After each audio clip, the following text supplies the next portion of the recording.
Anong mensahe ang kailangang marinig ng mga Cancer sa buong buwan ng December 2024? Pwede nangyayari na to o mangyayari pa lang.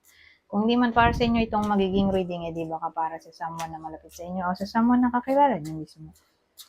Baka may lumabas na gender mamaya, gawin nyo na lang energy, masculine at feminine energy. Pwede rin naman na huwag nyo nang pansinin ang gender.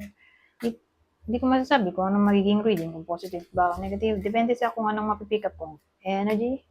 Walang masama kung panonoorin nyo rin ang inyong sun, moon, at rising sign. Kasi who knows? Baka alin man sa mga yun ay mag-resonate na.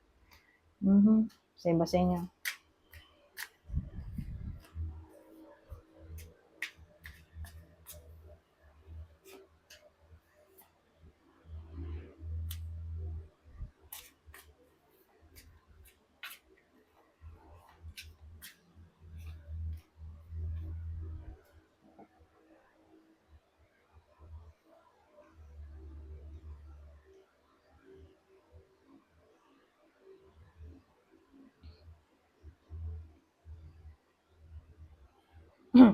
So ano to?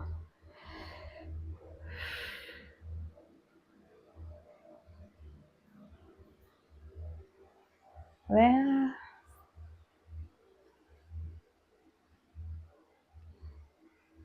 reconnection. Ay posible.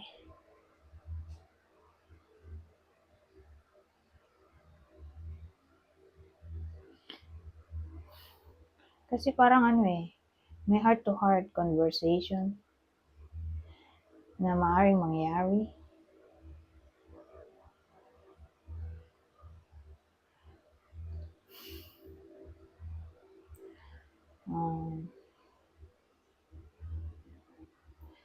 Tingin ko magiging masaya naman kayo.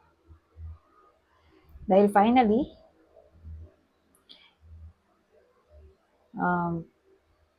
yung someone na gusto nyo mag-apologize sa inyo ay mag-sorry na.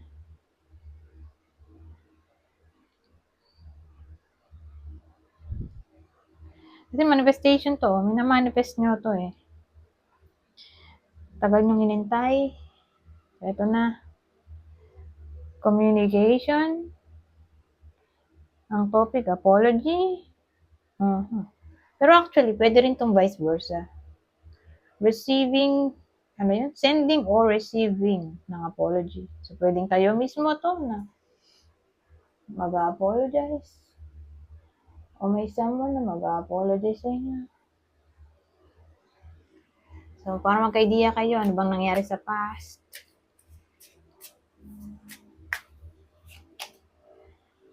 Knight of Cups. Ano yun? Apology. Page of Swords. Queen of Swords.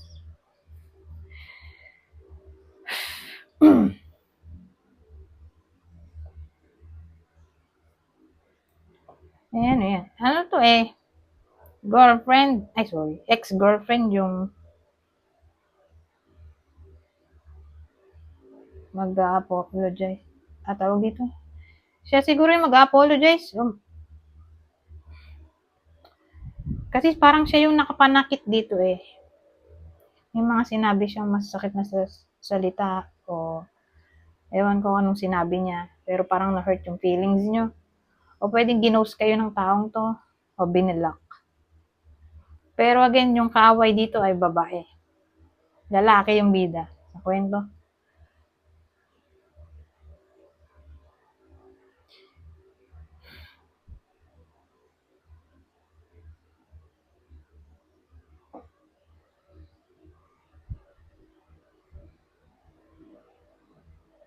So, ganun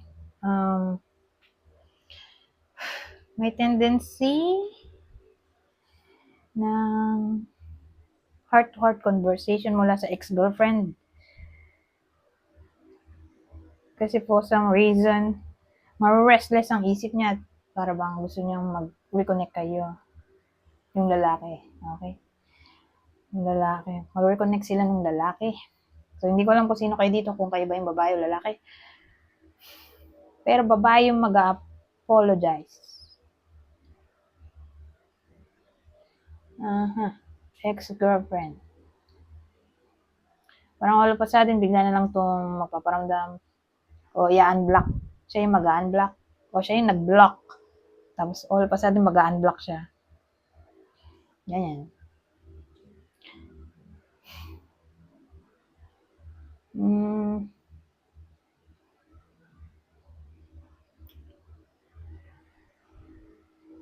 Ano pa mabubuo ko dito?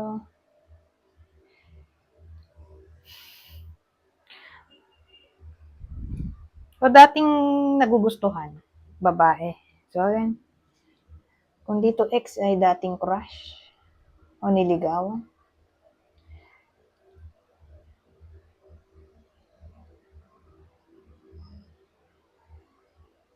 Mukhang maganda naman ang motibo niya. May gusto siya i-clear.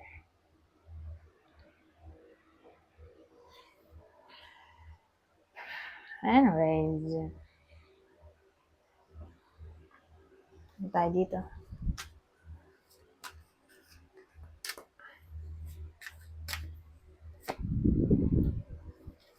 Ano pang senaryo ang masasabi dito? Camel boy.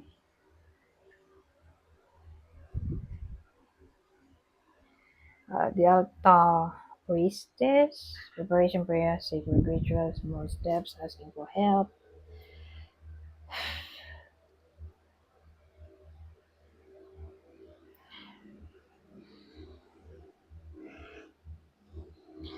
Ang dating kasi sa akin, mag-ask ng help yung iba sa inyo.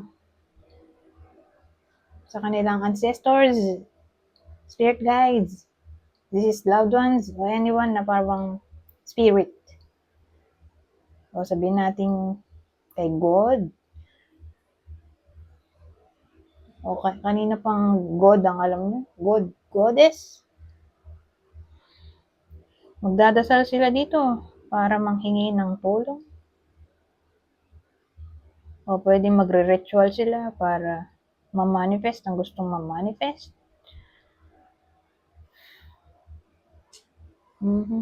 So, ganun yung way ng pag-ask ng help through divination o spirituality dito.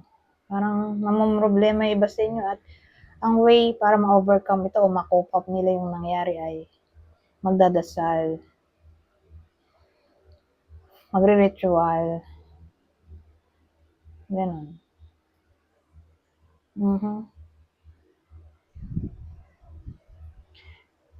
Mahaba pa yung oras, dagdagan pa natin to.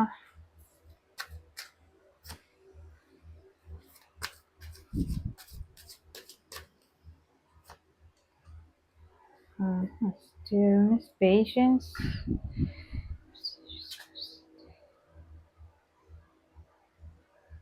So, maraming pwedeng case. Sabihin natin may nawala sa inyo o nagkulang o nababawasan na nakukulangan, umuunti. So, kung pera yan, pagkain, be patient dahil mapapalitan din yan sa tamang panahon. Ngayon, kung ang problema nyo ay may someone na obsessed sa inyo o masyadong clingy o attached, stillness. Kasi parang hanggat hindi kayo matutulungan sa ngayon yung iba sa inyo na nasa ganitong sitwasyon. May stillness kasi, katahimikan. So parang walang gustong makinig. Walang gustong sumuporta dun sa someone na may problema. At ang problema, halimbawa, ay obsession, clinginess, possessiveness. Ganun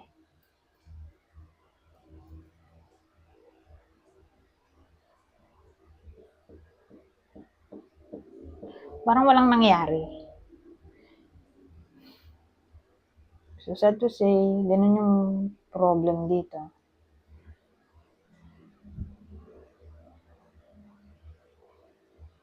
Pero dahil may patience, pag nakita ko yung patience, siya yung card ng success. Pero kailangan mo mag-wait. Kailangan mo magtiyaga, maghintay, o mag-effort, magpatuloy, ganyan. So, para siyang reward kung mananatili kang dedicated sa ginagawa mo. Hindi ka sumusuko, edi yan, makaka-reward. Kaya siya, kung may nilaga, may tiyaga. Hindi lang pa sa ngayong December, masasolve to. Kung ito yung problem, obsession, clinginess, attachment, possessiveness, kung yan yung problema ng iba sa inyo, hindi pa yan maaayos ng December, pero sa ibang panahon, okay? Maayos naman siya, hindi lang sa ngayon, kundi sa ibang panahon. Kailangan nyo lang maghintay. At huwag sumuko. Yung kakulangan dito sa scarcity, sa bagay, maubos talagang kaperahan ngayon. Ngayong December, sa dami ng gastos. Dahil ang daming holiday. Di ba? Tapos may mga pamasko pa sa inaanak. Daming handa. Daming Christmas party. So, maraming reregaluhan. Mababawasan talaga ang pera. Pero, again, dahil may patience doon. At 3 yan. So, card ng growth.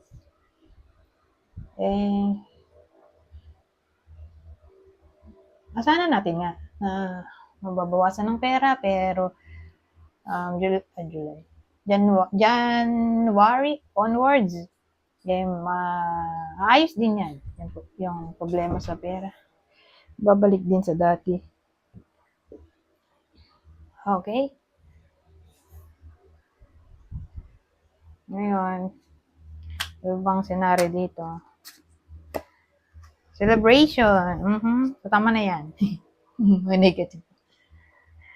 Good times come from hard work. Time spent in good company. So, ito yung sinasabi ko sa inyong patience, hard work. Diba? Good times come from hard work. Yung may tiyaga, may nilaga. So, lalo na to, para sa iba sa inyo na naging masipag naman sa buong taon. Who knows? Baka ma-awardan, ma-rewardan ang effort nila. Ngayong December, kasi usually pag November o December, dyan yung celebration eh. Yung bigay ng award, reward, promotion, ganun, o recognition. So, may something na, yun nga, magiging rason para mag-celebrate. Sa bagay, puro holiday nga. Pero since may celebration, masaya. Kasi may holiday nga. May iba naman na minalas, diba? Hindi masaya, kahit holiday. Pero sa case na to, may assurance tayo na magiging masaya. Okay? Magiging masaya ang December para sa iba sa inyo o sa lahat na lang para masaya.